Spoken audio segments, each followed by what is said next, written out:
Puji Tuhan. Kita percaya Bapak Ibu pagi ini adalah ibadah yang luar biasa. Amin. Jangan izinkan ibadah menjadi sebuah kebiasaan, sebuah rutinitas. Tapi izinkan setiap ibadah di mana kuasa Roh Kudus beracara dengan dahsyat dan luar biasanya. Boleh disampaikan, dibuka? Iya. Saya harapkan Bapak Ibu tidak terganggu dengan foto yang ganteng. Tapi fokus kepada tema kita pagi ini Bapak Ibu. Ya, jadi kalau bilang ganteng memang jujur saya nggak ambil untung, dari lahirnya begitu Bapak Ibu. Oke, sama-sama 2, 3, mengenal Roh Kudus dan peranannya dalam kehidupan orang percaya. Lebih keras, 2, 3, mengenal Roh Kudus dan peranannya dalam kehidupan orang percaya. Bapak Ibu dengar dengan baik, ini adalah materi yang sangat amat penting. Tapi disayangkan banyak gereja tidak mengkhotbahkan ini. Bapak Ibu boleh buka di YouTube, nanti jangan sekarang, di rumah. Lihat kira-kira tema khotbah di YouTube itu yang paling banyak apa? Hanya sebagian kecil pengkhotbah hamba Tuhan mengkhotbahkan tentang Roh Kudus. Makanya Bapak Ibu tidak heran begitu banyak orang Kristen ketika ada badai, ada gelombang, ada tantangan, ada masalah langsung jadi lemah. Langsung jadi kecewa. Langsung jadi tidak percaya. Kenapa Bapak Ibu? Karena dia tidak mengenal Roh Kudus. Dia hanya tahu. Nanti kita akan lihat ada begitu banyak kebenaran-kebenaran yang sampaikan pagi ini. Yang kita harus benar-benar tahu pasti dengan yang namanya kebenaran itu. Oke, kita klik. Yang pertama, ini jarang sekali hamba Tuhan memberikan statement seperti begini. Roh Kudus adalah Tuhan. Orang Kristen terlalu banyak yakin Roh Kudus itu rohnya Allah, rohnya Tuhan, rohnya Kristus. Tapi dia lupa bahwa Roh Kudus itu adalah Tuhan sendiri. Halo? Katakan 2, 3, Roh Kudus adalah Tuhan. Kalau kita udah gak yakin, gak percaya Roh Kudus ini adalah Tuhan, nanti hal-hal yang saya sampaikan membuat Bapak Ibu akan jadi bingung. Tapi saya percaya pagi ini kita percaya bahwa Roh Kudus itu adalah Tuhan. Amin. Yang kita izinkan pagi ini sementara firman disampaikan. Ada sesuatu yang Tuhan nyatakan buat setiap pribadi kita. Baik kita yang ada di gereja, baik Bapak Ibu yang ada di rumah. Saya masih terus menghimbau, mengajak Bapak Ibu yang masih di rumah, yuk jangan betah di sana. Ya, karena ini waktunya kita harus keluar dari persembunyian. Katakan amin. Amin. Kalau gereja penuh semua bangku, tenang. Kita bikin 2 kali ibadah. Kalau penuh lagi, bikin 3 kali ibadah. Penuh lagi, bikin 4. Nggak ada yang bilang amin. Masih mikir aja apa iya, apa enggak. Bilang kanan kiri, Tuhan mengampunimu. Ini kebenaran yang pertama bahwa Roh Kudus adalah Tuhan yang harus kita yakini. Dia Roh Kristus, Roh Tuhan, Roh Allah. Tapi jangan lupa, Roh Kudus itu adalah Tuhan sendiri. Yang berikutnya, kita percaya bahwa Allah Bapa, Allah Anak, dan Allah Roh Kudus adalah satu pribadi. Katakan 2, 3, satu pribadi. Mereka bukan 3, satu pribadi. Satu kesatuan yang sering kita sebut sebagai Tritunggal. 3 tapi satu pribadi. Ada banyak saudara ahli-ahli para teolog yang depannya doktor teologi. Berjuang berusaha untuk memberikan penjelasan sejelas-jelasnya, sedetil-detilnya ujung-ujungnya jadi tersesat. Kenapa saudara? Dia berjuang, berusaha. Tuhan Allah yang tidak terbatas. Dia berjuang untuk menjelaskan dengan pikirannya yang terbatas. Akhirnya konslet. Halo? Bagian kita Bapak Ibu? Percaya. Bilang kanan kiri, percaya. Yang percaya tepuk tangan dulu buat Tuhan kita. Lanjut. Roh Kudus adalah pribadi ilahi. Dan dia memiliki perasaan, pikiran, dan keinginan. Nanti saya akan jabarkan di poin berikutnya dengan lebih terinci. Oke, lanjut. Kata Roh Kudus dalam Alkitab ditulis sebanyak 101 kali. Ya, mencari ini sekarang zaman modern gampang, tinggal set aja cari, kata Roh Kudus keluar semuanya Bapak Ibu. Oke, lanjut. Ini bukti nyata peran Roh Kudus di dalam perjanjian lama dalam masa penciptaan alam semesta. Kejadian pertama kedua. Bumi belum berbentuk dan kosong, gelap gulita menutupi samudera raya. Dan Roh Allah, siapa dia? Roh Kudus, melayang-layang di atas permukaan air. Jadi kehadirannya, pekerjaannya jelas Bapak Ibu. Dia adalah Tuhan yang berdaulat atas hidup manusia. Lanjut. Di dalam perjanjian baru, Matius pasal pertama 18. Kelahiran Yesus Kristus ada seperti berikut. Pada waktu Maria ibunya bertunangan dengan Yusuf. Ingat Bapak Ibu, bertunangan itu belum suami istri. Ya, masih statusnya inden.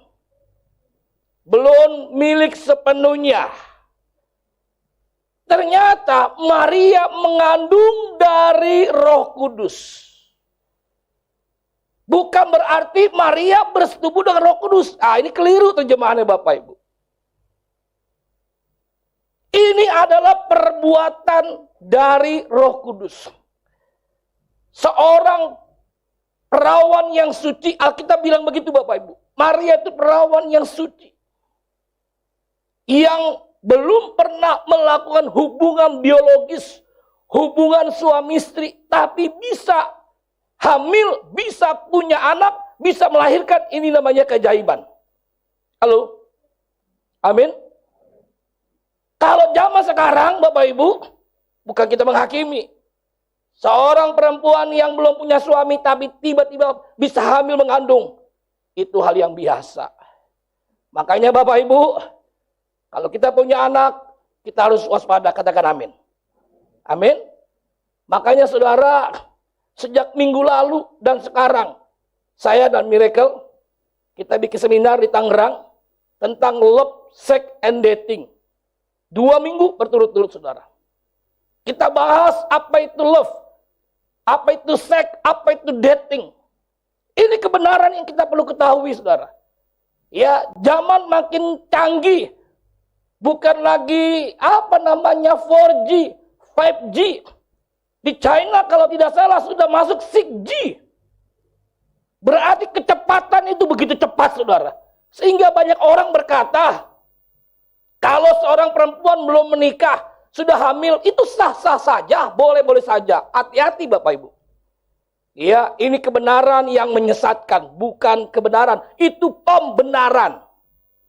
Tapi kita melihat saudara, bahwa Maria bisa hamil, mengandung. Bukan karena persetubuhan secara biologis, tapi itu pekerjaan dari Roh Kudus. Jelas Bapak Ibu? Lanjut. Nah, kita lihat mengenal pribadi Roh Kudus secara pelan-pelan. Yang pertama dikatakan bahwa pertama-tama kenali bahwa Roh Kudus adalah pribadi. Katakan pribadi. Yang kedua, 1 Korintus 2 ayat 10. Karena kepada kita Allah telah menyatakan oleh Roh. Sebab Roh menyelidiki segala sesuatu, bahkan hal-hal yang tersembunyi dalam diri Allah. Siapa yang tahu kalau bukan diri sendiri? Halo? Ya, makanya dikatakan Roh Kudus adalah Tuhan. Makanya dia tahu pasti yang ada di dalam diri Allah, yang ada di dalam dirinya Allah, yang ada di dalam dirinya Tuhan, yang ada di dalam dirinya sendiri, saudara. Di situ saudara saya memberikan tulisan merah tentang pengetahuan dan hikmat marifat. Pengetahuan itu adalah punyanya manusia. Sekalipun EQ-nya tinggi. Ya, EQ yang paling tinggi apa? Ibu dosen Lingling. Saya mesti tanya nih, sebab saya salah ngomong bahaya, saudara. Apa kira-kira? Yang paling tinggi EQ-nya berapa? Ukurannya. CC berapa, C? Sudah. Kita lewatin saja. Pokoknya kita tahu EQ-nya tinggi di atas 120 ya. 150. Nah, berapa? 200. Ya, no pego lah. Pokoknya dia 200, saudara. Tetap itu tidak menamakan hikmat marifat. Jadi manusia biarpun dia pintar, jenius sekalipun, tapi dia tidak punya yang namanya hikmat marifat. Yang punya hikmat marifat itu adalah Roh Kudus. Amin. Makanya penting Bapak Ibu, kalau anak ulangan, didoakan ditumpang tangan. Jangan nggak didoakan, nggak ditumpang tangan. Anak ulangan jelek langsung bilang gini, bikin malu. Bego, ini contoh, maaf ya. Tolol. Sama seperti siapa lu beloon. Kalau dia jujur, dia bilang gini, kayak lu. Malu nggak Bapak Ibu? Hah? Makanya Bapak Ibu, anak itu perlu ditumpang tangan. Biarlah hikmat, marifat turun dalam kehidupanmu. Anakmu, cucumu pasti excellent. Amin. Dia sekolah dari SD, dari TK sampai kuliah, pasti memuliakan Bapa di surga. Membuat kita orang tua pasti bahagia. Kenapa? Dia punya hikmat, dia punya marifat. Pengetahuan itu punya manusia. Lanjut. 1 Korintus 12:11.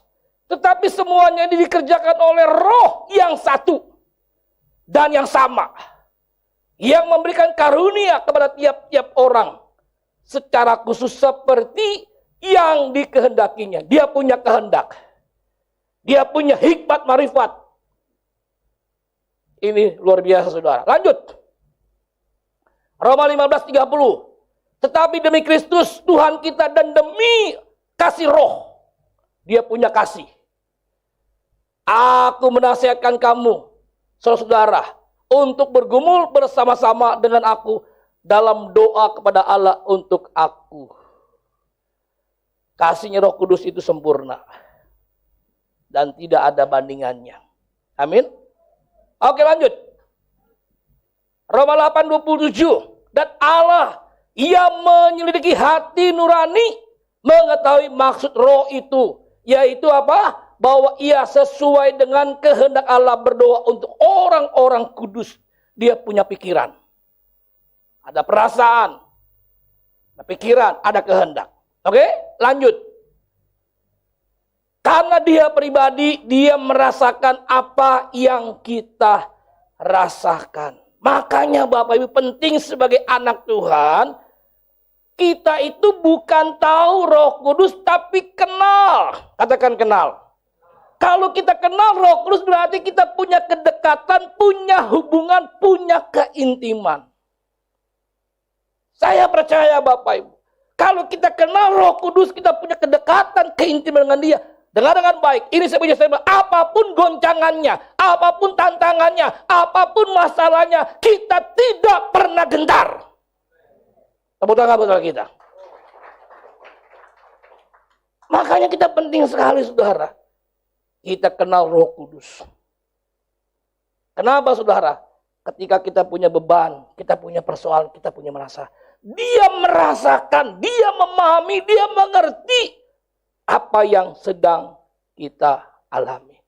Pasangan kita terbatas mengerti, memahami kita. Nah, sedikit keluarga jadi kecewa. Bilang apa begini, sejak gua susah, sejak gua kere, sejak gua bangkrut, lu kayaknya beda. Tuh, itu pasangan manusia terbatas, tapi Roh Kudus dalam situasi apapun tidak pernah berubah. Dia punya perasaan, dia punya pikiran, dia punya kehendak. Dia merasakan apa yang hari-hari ini Bapak Ibu sedang rasakan. Engkau sedih, dia merasakan. Engkau sedang berduka, dia merasakan. Engkau bahagia, dia merasakan. Apa yang kita rasakan, dia rasakan. Kenapa? Karena dia Tuhan. Amin. Lanjut. Peranan Roh Kudus dalam kehidupan orang percaya. Yang pertama, Yohanes 16 ayat 8. Dan kalau ia datang, ini Roh Kudus. Roh Kudus akan mengisapkan dunia akan dosa. Katakan dosa. Yang kedua, kebenaran. Yang ketiga, penghakiman. Ini peran Roh Kudus dalam kehidupan orang percaya. Saya nggak percaya kalau dia punya kedekatan dengan Roh Kudus, dia bisa betah, dia bisa kerasa, dia bisa menikmati hidup dalam dosa. Halo? Kira-kira setuju Bapak Ibu? Ya.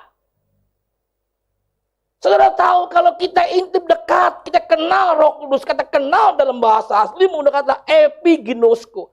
Ada sebuah kedekatan, ada sebuah keintiman, ada hubungan. Kalau kita punya seperti hal itu Bapak Ibu, ketika kita mau berbuat dosa, pasti Roh Kudus mengingatkan kita dan kita nggak mungkin berbuat. Halo? Contoh, ya, karena canggihnya dunia, ini punya iPad begini saudara, tab begini saudara, klik kanan surga, klik kiri neraka. Tapi waktu kita klik, salah klik nggak disengaja, muncul penglihatan yang aneh-aneh. Tinggal kita bilang karena, ya Tuhan, darah Yesus. Ya, ampun. Ya, kok habis? Tergantung. Ya, diulang lagi tuh. Dari awal, amsyong. Kalau Roh Kudus benar-benar beracara dalam hidup kita. Ketika kita pencet, langsung kita bilang, dalam nama Yesus selesai. Enggak lagi diulang, enggak lagi diintip-intip. Enggak dibilang lagi sayang, enggak dibilang tanggung. Halo, katakan amin. Ya, karena apa? Roh Kudus mengisapkan akan dosa. Saya tahu nih Bapak Ibu, baik Anda yang di gereja, yang di rumah, ketika mendengar kata dosa, jantungmu mulai berdebar-debar. Berdebarnya karena teguran Roh Kudus, karena jatuh cinta, karena tagihan utang, itu beda. Halo? Orang lagi jatuh cinta, berdebar-debar juga. Jatuh cinta, semiliar rasanya. Dulu zamannya Om Wira 1 juta. Keren banget 1 juta. Sekarang 1 juta udah gak ada artinya, bukan gak punya arti. 1 juta makanannya sebentar habis. 1 miliar. Jantung berdebar-debar. Debt kolektor datang. Nagih hutang juga jantung berdebar-debar. Tapi beda Bapak Ibu. Ketika Roh Kudus menegur hidup kita dengan dosa. Dia penuh dengan kasih, dengan kesabaran, dengan kelembutan. Katakan amin.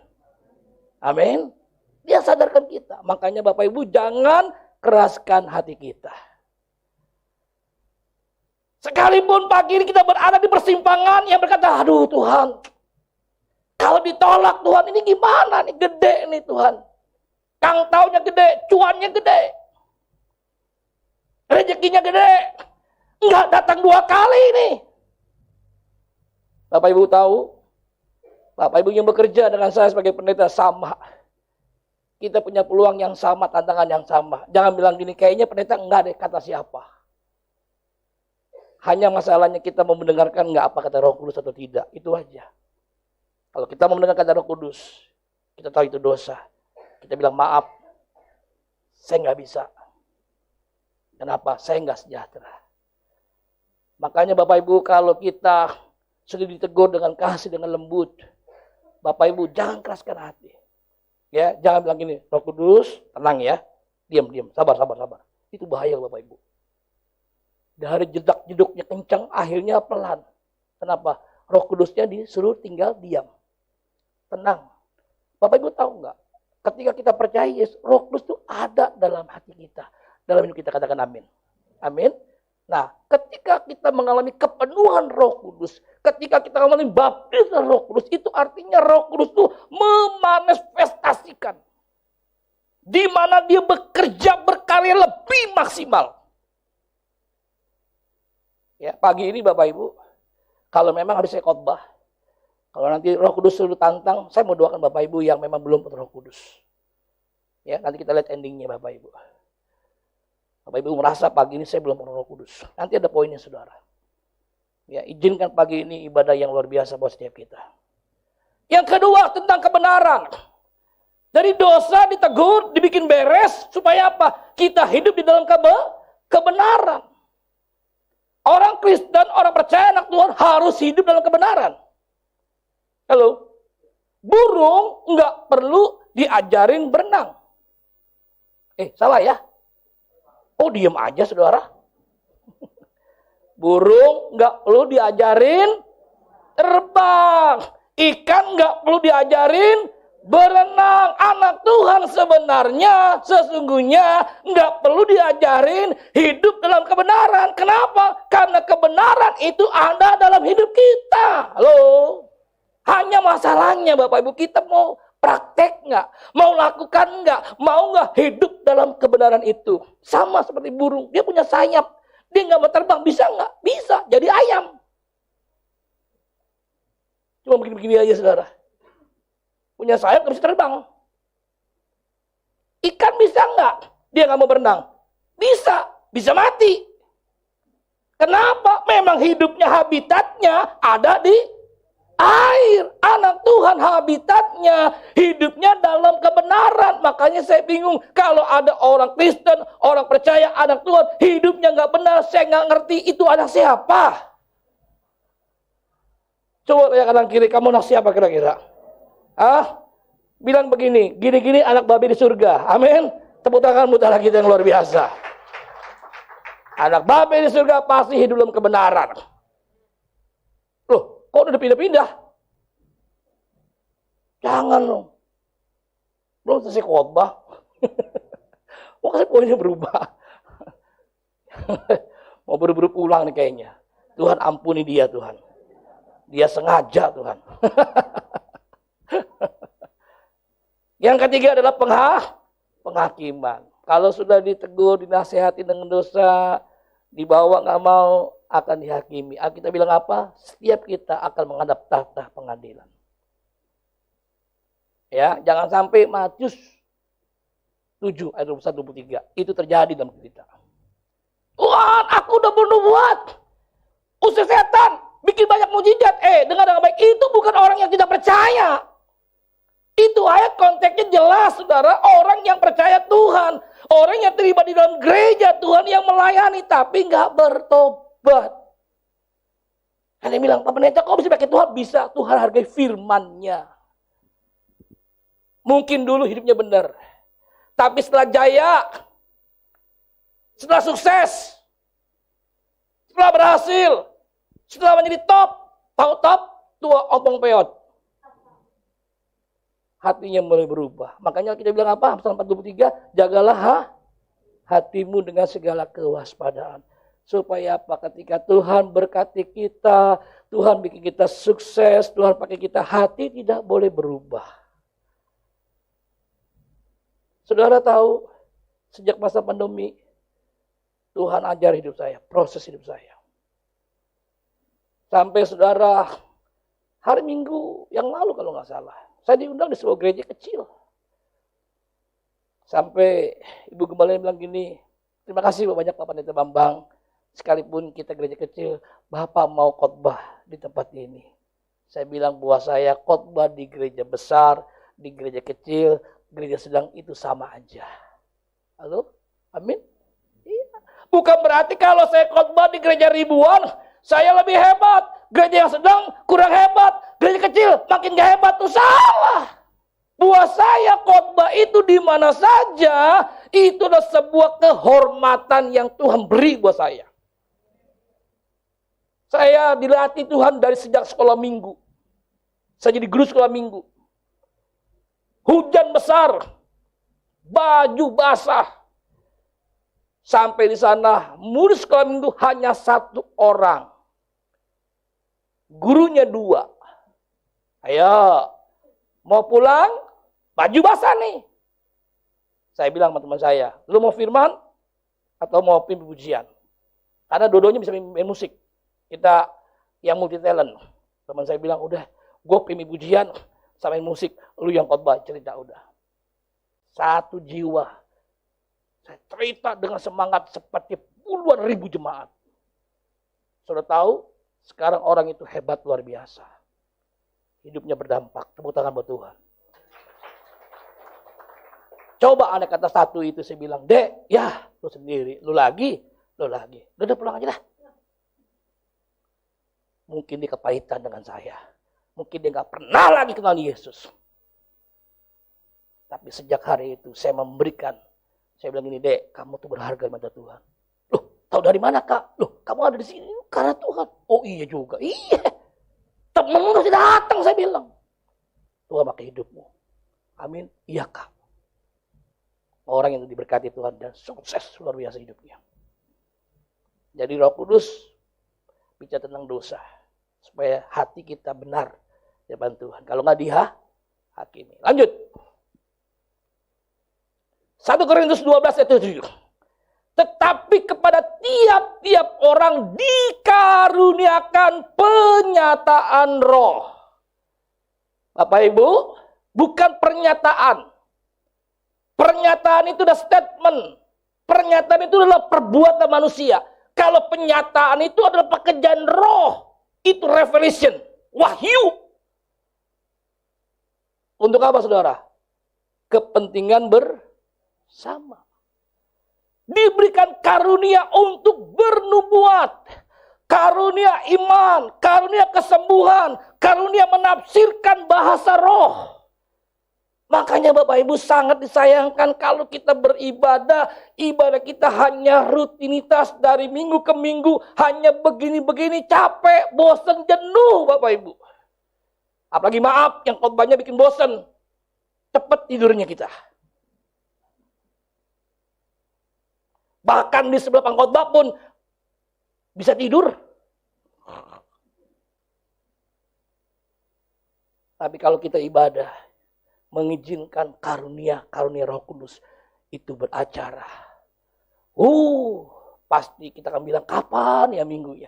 Kapan ya minggunya? Kok minggu lama amat ya? Itu beda loh. Dengan, udah minggu lagi, kok cepat amat? Nah itu kurang ajar saudara.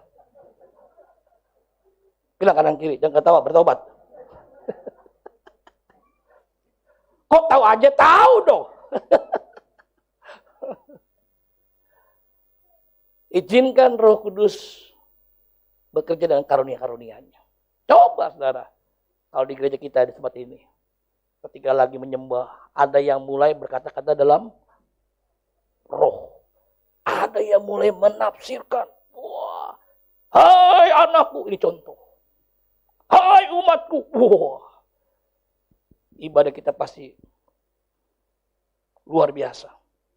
Pasti sukacita, pasti senang, haus dan lapar. Ya, rindukan Bapak Ibu karunia Roh Kudus berada, hadir, beracara dalam gereja kita GBI Bandengan Selatan. Yang tepuk tangan dulu buat kita. Amin. Nanti ibadahnya nggak sekali lagi, 2 kali, 3 kali, 4 kali. 2 orang yang bilang amin, yang lain begini. Ya, kenapa? Masih loading. Kalau loading ya jelas kuotanya kurang. Nggak nyambung. Oke lanjut. Tetapi penghibur yaitu Roh Kudus Yang akan diurus oleh Bapa dalam namaku, dialah yang akan mengajarkan segala sesuatu kepadamu dan akan mengingatkan kamu akan semua yang telah kukatakan kepadamu. Mengajarkan apa? Tentang firman. Mengajarkan segala sesuatu, yang paling dasar adalah firman. Karena banyak anak Tuhan nggak baca firman. Makanya nggak ngerti-ngerti. Kenapa nggak baca? Yang baca aja masih nggak ngerti, apalagi yang nggak baca. Halo? Coba lihat kanan kiri, bilang begini, jangan pura-pura nggak ngerti. Bagaimana ngerti? Nggak baca, yang baca aja nggak ngerti-ngerti. Yuk umat Tuhan, kita mau komitmen pagi ini. Ngerti nggak ngerti, baca firman setiap hari. Katakan 2, 3, ngerti nggak ngerti, baca firman setiap hari. Biar Roh Kudus yang memberikan penerangan buat kita. Saya bilang kepada istri kedua putri kami, dulu tuh Dedi kok ngerti firman tuh susah banget. Bapak Ibu, sejak kita tuh intim dengan Roh Kudus, dekat dengan dia, peka, hidup itu makin tajam loh, makin enak, makin indah, saudara. Orang mau bohong kita, nipu kita, kita tahu. Orang mau celaka kita, kita ngerti, tahu. Kenapa Roh Kudus kasih tahu? Kenapa dia Tuhan? Halo? Ya. Jadi punya hubungan intim dengan Roh Kudus itu nggak rugi. Untung. Yang rugi kalau nggak punya hubungan. Nah itu dia saudara. Ya. Jadi baca firman supaya apa? Roh Kudus bisa menuntun, memimpin hidup kita setiap hari. Nah, kalau kita nggak baca, itu wifi-nya nggak connect. Kenapa? Firman ini dasar kehidupan kita orang percaya. Makanan rohani kita kuat, sehat karena firman ini, saudara. Oke, lanjut.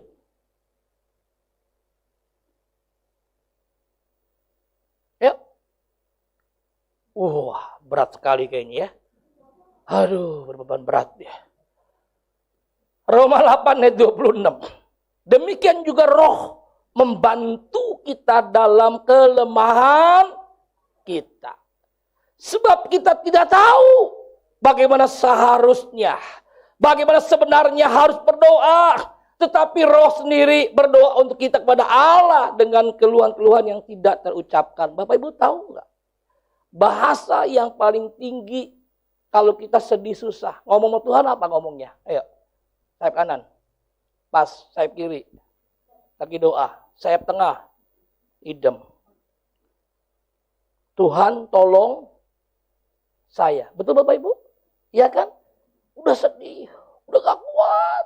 Tuhan tolong. Bahasa lebih tinggi lagi. Air mata. Udah gak bisa ngomong. Ibu-ibu hatinya kecewa sama suaminya, udah gak bisa ngomong. Tangis. Ibu-ibu didukakan oleh anak-anaknya, gak bisa ngomong, nangis. Para suami kecewa, ditipu, gak bisa ngomong, nangis. Tuhan tolong saya. Naik, bahasa yang kedua adalah menangis. Dia mengerti bahasa tetesan air mata. Paling tinggi apalagi saudara? Roh membantu kita berdoa. Ketika kita berdoa dalam roh. Itu hebatnya itu saudara. Jadi saya percaya orang yang penuh dengan Roh Kudus. Enggak ada badai apapun yang mampu sanggup menggoncangkan imannya, hidupnya. Kalau ada kita lihat orang Kristen tinggalkan Tuhan karena A, karena B, karena C dan sebagainya. Pertanyaannya di dalam dirinya, Roh Kudus atau roh siapa? Betul. Kita nggak menghakimi saudara. Ya, dia membantu kita, dia menolong kita. Kita nggak lagi berbahasa Indonesia, Tuhan tolong saya. Kita nggak lagi menangis, tapi kita mulai berdoa menyembah dalam roh. Indah sekali saudara. Kadang-kadang saya hanya berdiam diri, saya mulai berbahasa roh. Indah, nikmat. Dunia milik sendiri, yang lain ngontrak. Oke lanjut. Tuh.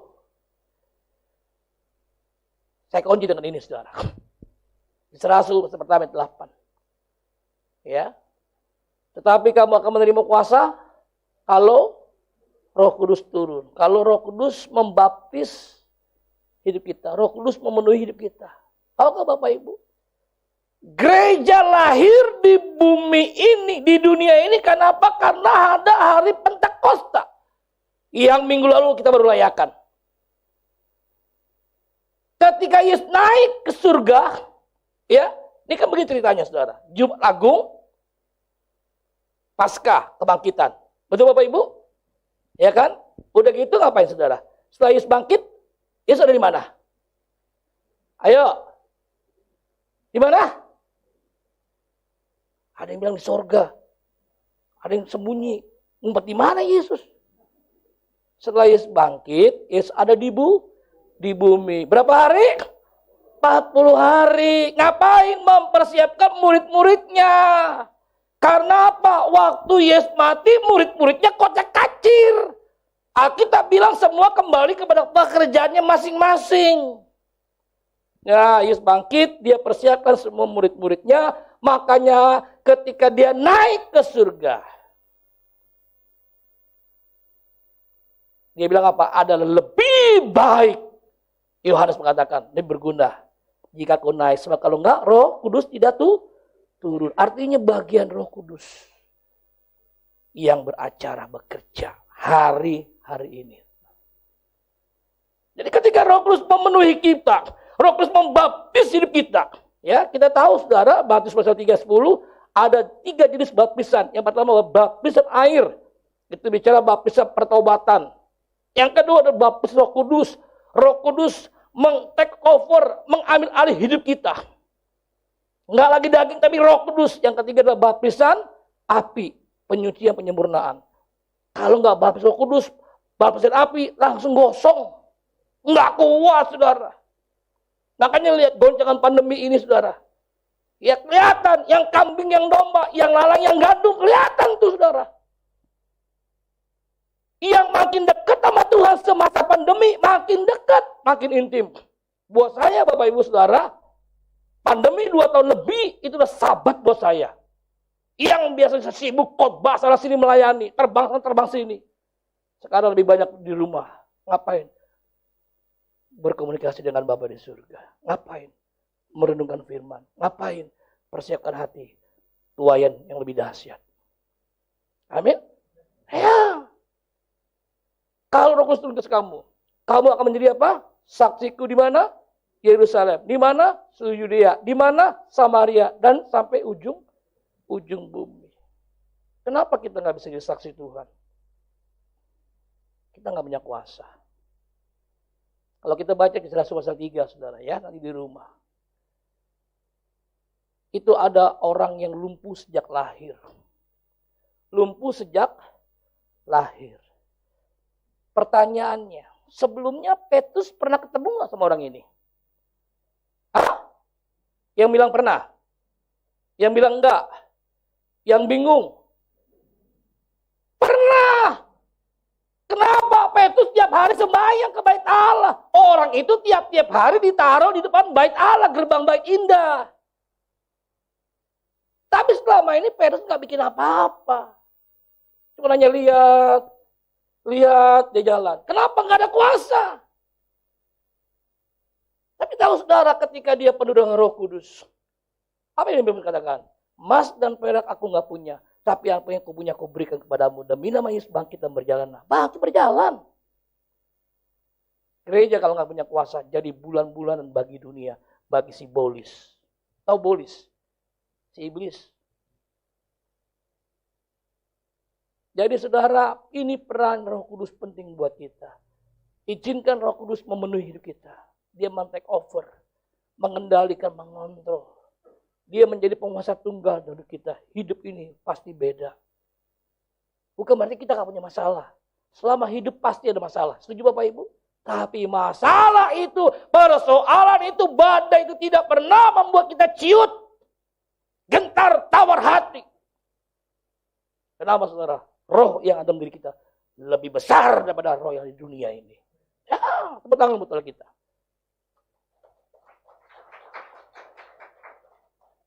Lanjut. Mari hormati kehadiran Roh Kudus dengan cara yang pertama, jangan mendustai Roh Kudus. Ayatnya. Diklik. Kisah 5, 4 dan 5 itu tentang Ananias dan Safira. Ananias, Safira mendustai siapa? Mendustai Roh Kudus. Memang mendustai Petrus, tapi Roh Kudus yang ada dalam diri Petrus. Ditanya sama Petrus, benar semuanya? Iya. Mati itu suaminya. Ditanya, benar? Mati lagi itu istrinya. Makanya setelah waktu saya jadi guru, mengajar di sebuah sekolah, saya bilang begini. Pokoknya Bapak percaya kamu gak ada yang nyontek ulangan. Yakin? Yakin. Saya tinggal, saudara. Nah, detik-detik terakhir saya ngintip di belakang. Pada sibuk semua. Murid saya pada nyontek. Yakin? Yakin. Yakin apa? Yakin gak nyontek. Masuk, saya bilang, ayo kumpulkan semua anak-anak. Kumpulin keulangannya. Saya tanya. Bapak tanya jujur, tadi siapa yang nyontek? Ada yang ngaku? Enggak, diam semua. Tapi saya ngomong begini. Di Alkitab saya bilang, ada pendeta namanya Petrus. Dibohongin sama Ananias Safira. Mati. Pagi ini saya bilang ada pendeta Bambang Irawan. Jangan coba kau bohongin saya. Bapak tanya yang kedua. Tadi siapa yang ulang nyontek? Ngaku? Belum. Lihat kanan, lihat kiri. Maksudnya apa? Ngaku dong. Ngaku dong. Gua kagak salah lagi. Terakhir yang ketiga. Tadi siapa yang ulangan nyontek? Angkat tangan tinggi-tinggi. Angkat tangan enggak? Hampir semua angkat tangan. Kenapa? Takut mati. Lihat saudara. Kalau kita penuh Roh Kudus, kita punya kuasa. Ada wibawa. Untuk apa? Menjadi saksi. Bukan jadi sakti. Oh beda saudara. Yang Tuhan ingin kita jadi saksi. Supaya apa? Bapa dimuliakan. Oke, lanjut lagi. Poin kedua. Ya, pemusik boleh ke depan. Jangan mendukakan Roh Kudus. Efesus 4, 30, 31. Dan janganlah kamu, ya sama worship leader semuanya. Satu paket lah pokoknya. Mendukakan Roh Kudus Allah. Ya kan, Roh Kudus Allah. Jelas tuh. Yang telah memeteraikan kamu menjelang hari penyelamatan. Segala kepahitan, kegeraman, kemarahan, pertikaian, dan fitnah hendaklah dibuang dari antara kamu. Jadi artinya kalau Roh Kudus penuh dalam hidup kita penuh dengan Roh Kudus, nggak ada lagi tuh kepahitan, ngomongin orang, jelekin orang, fitnah, hal-hal yang itu Roh Kudus nggak mungkin betah dalam hidup kita. Katakan amin. Amin. Temperamen kita berubah. Dulu gampang marah, gampang tersinggung. Dulu saya begini saudara. Kalau saya jalan, orang bisik-bisik, saya marah. Lu ngomongin gua? Enggak, aku aja lu. Wih, tangan ini gampang. Pow!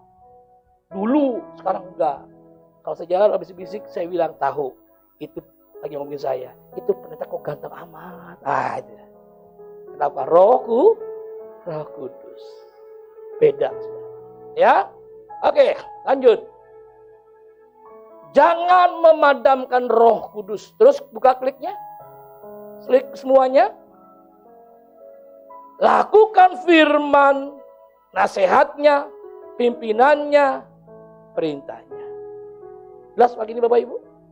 Yuk datang sama Tuhan, kita berdoa. Yuk. Mengalirlah kuasa Roh Kudus, refnya saja. Terima kasih Tuhan. Mari kita berdiri semua, berdiri datang sama Tuhan. Mengalirlah kuasa